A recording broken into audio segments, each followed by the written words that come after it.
All right, it's time for our November real estate market update here in the Greater Sacramento region. And candidly, with everything that is happening in the world right now, it seems a little trivial to be talking about the real estate market in little old Sacramento.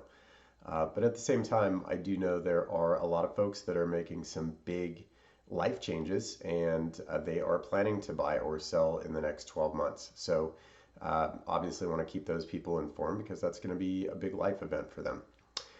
Secondly, I'm sure a lot of you have heard about this huge lawsuit with the National Association of Realtors. I will do a whole separate video. There are a lot of things to talk about with that. And candidly, there's two sides to every story, right? I'll try to get into the reasons behind it and a little bit of the detail from both sides. And then lastly, and maybe more importantly, we are doing our client appreciation event. We're going to do a holiday themed trivia this time. That will be on Tuesday, December 12th. So save the date, mark your calendars, and we'll get some more info out on that.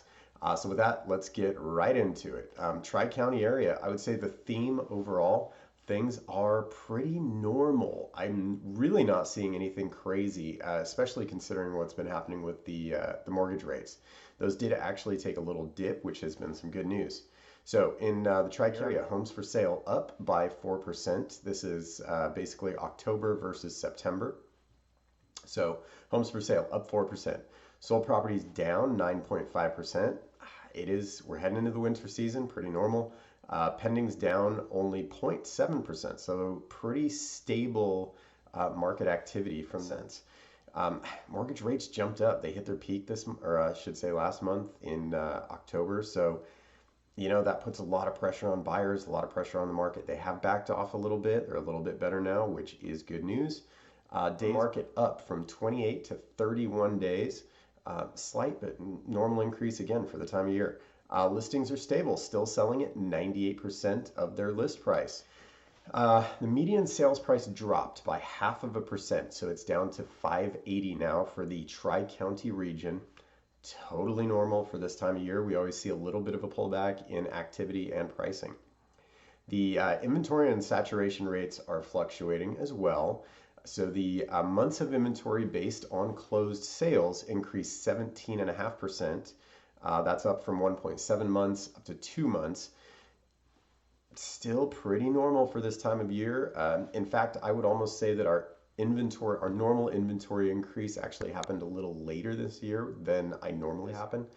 And that's basically two things. Again, we're seeing more inventory come on the market and we're seeing less buyer demand. So the two of those combined increases the months of inventory based on the absorption rate of closed sales. So pretty normal there.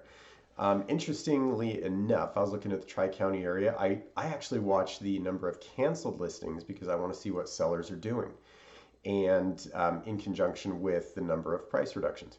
So we've been seeing a pretty stable number of canceled listings every single month. It peaked in August. We had a pretty big jump in August and then it dropped right back down to normal. I'm guessing that was folks that made it through the spring and summer seasons, realized, hey, I'm not going to get the price I want, and they pulled their listings before heading into either back to school or heading into winter. So all in all, pretty normal for the Tri-County area. If we look a little bit closer at Placer County, things are a little bit more volatile. So Placer's having a little bit of a rough time compared to the Tri numbers. Homes for sale is up 3%. The number of solds dropped 15.9%, and pendeds are down by 4.7%. Days on market jumped up 25%, so it went up from 32 days to 40 days. Average sales price it increased 1%, so good news there. That could be sellers getting a little bit more reasonable on their pricing, but it went from 96% to 97% of the list price.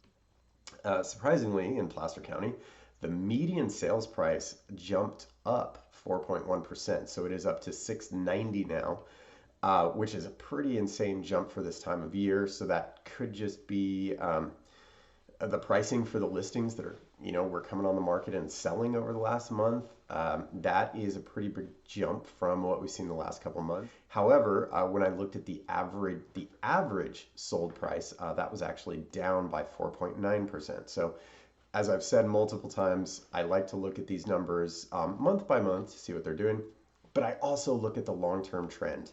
And if I look back over the last 12 months, 24, 36 months, adjusting for the crazy COVID market, things are pretty much in line. I'm not seeing anything that's really making me super concerned for the real estate market. I think we're just going to be, kind of flat and cruising along with normal market trends.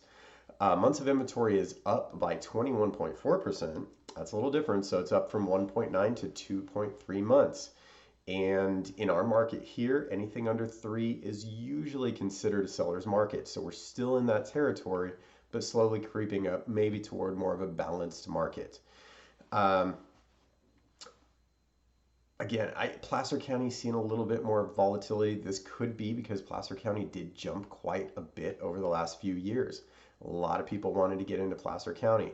Quality of life and schools are a big attraction there, and maybe we got a little bit overheated, and our local market here in the county is starting to respond to that. So we'll see how things go. It could really be, we could jump right back into those positive numbers, probably Q1, Q2 of next year, if and when mortgage rates drop. So Fed indicated for right now that they're going to be holding rates stable. That's great news.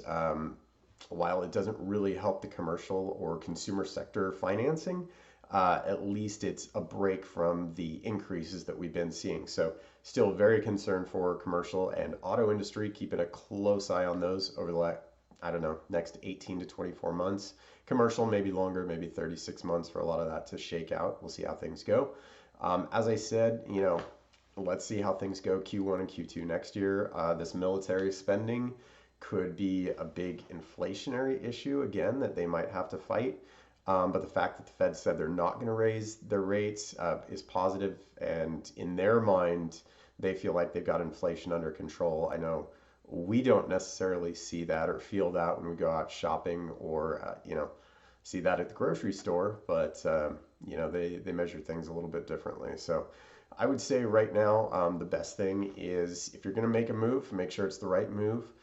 Make sure you've got a professional that knows how to negotiate for you, whether you're on the buyer or seller side, that's going to fight to get you the best deal. And we'll just see how things shake out. But for right now, the real estate industry still seems pretty stable.